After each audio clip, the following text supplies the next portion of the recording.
Well, we've been covering issues of anti-Israel bias and terror apologism in the media for more than a year now.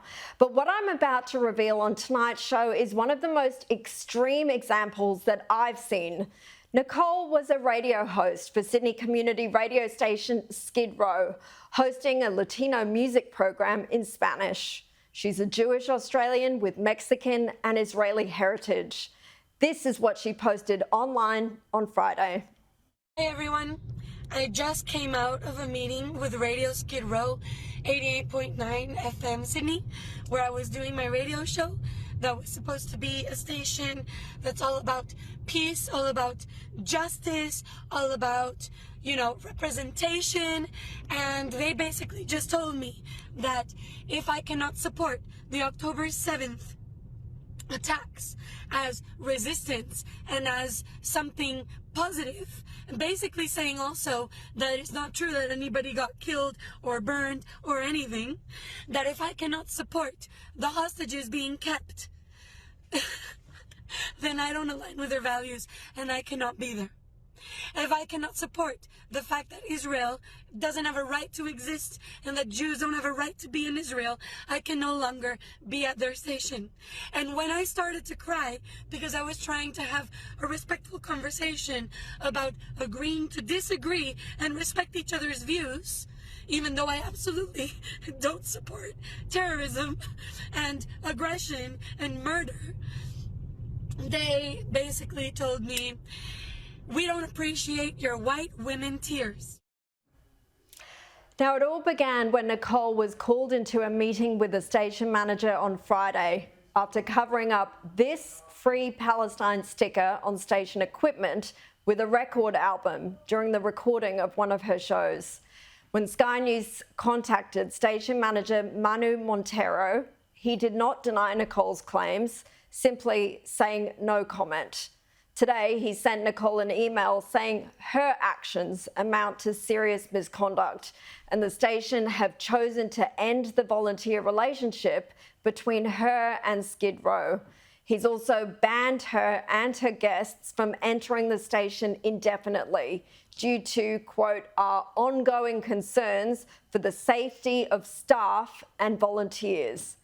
He reminded her, "You have the responsibility to respect the cultural, racial and religious backgrounds of your co-volunteer workers and to ensure Radio Skid Row is a safe and inclusive workplace for everyone." This Marrickville-based radio station is in Sydney's inner west, right in the heart of the Prime Minister's own electorate. And I tell you what, it has some form when it comes to anti-Israel hate. It broadcasts a weekly show called Red Inverted Triangle, Resistance Intifada Tahrir, hosted by a Palestinian activist. The Red Inverted Triangle, of course, being the symbol Hamas uses for its military targets. In March, the station's Instagram account published a post glorifying Palestinian terrorist Layla Khaled, the first woman in the world to hijack a plane in 1969 before she went on to participate in another hijacking the next year. And among many other anti-Israel posts, it promoted a Palestinian rapper wearing an F Israel t-shirt on its airwaves and on social media. Now for the part that should outrage you even more. You are helping to pay for all of this. On its website, Skid Row credits the Community Broadcasting Foundation, which administers millions in federal government funding every year to community broadcasters. Communications Minister Michelle Rowland declined to comment when we contacted her office today, but it's understood the government can't direct or influence how the foundation awards grants to community broadcasters as it acts independently. Skid Row also receives support from the City of Sydney Council.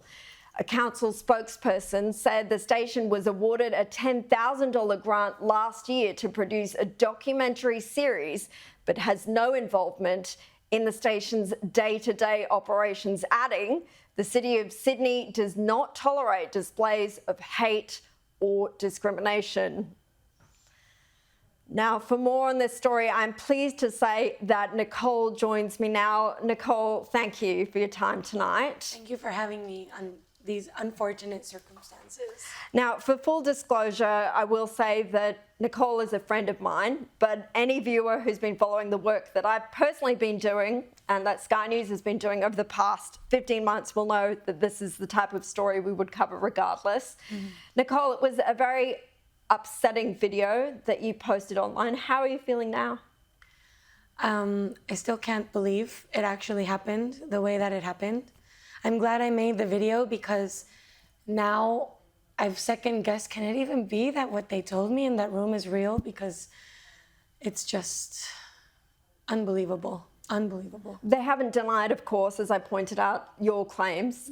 Tell me what happened, because you were invited to this meeting under the guise of it being a casual discussion with your manager. Yeah. I had my first show that I was hosting and that was going to be recorded. And while I had always seen their stickers up in the station, I assumed it's just one of the many people that use this movement because they cannot believe what they see in the news, and they think that they're doing this to speak up and stand up for something. But when it was going to be my show, I wanted to cover those up because I don't represent that. And I also don't know what my guests are going to feel. And I did it casually. So the manager saw it when he came into the show, and he told me if I could come in for a chat. And I told him I was excited to talk to him because I had been wanting to talk about this for a while. I was just waiting to get a little bit more rapport because I was still new at the station. It's a very difficult and nuanced conversation to have. And he said, oh, don't worry, it's just a casual conversation. He said, there's going to be a third person in the room. And I said, what? That doesn't sound casual. That makes me a bit nervous. He said, you can bring someone too, but don't worry. You have nothing to worry about. It's just casual. So I went in, and my whole spiel, everything that I wanted to say was just, I'm not here to talk politics. I'm not here to impose my views on you or vice versa. I just want to talk about respect. I'm sorry I covered it up without talking to you before. I hadn't had the chance. But ultimately, as a Jewish person who has had family that has died in the Holocaust, who is being affected now at this point, there was the woman that was in there who I'd never met before started laughing at me, and I was crying because I don't do well with confrontation. It's difficult. And, you know, the station manager, Manu, he said nothing about that. He just let it continue.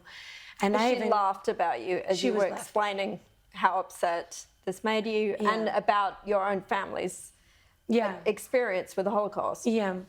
She also laughed when I said it's because of these slogans and people using this movement for hate that there's things like fire bombings in Melbourne and cars being vandalized and Jewish people feeling uneasy and unsafe in Sydney.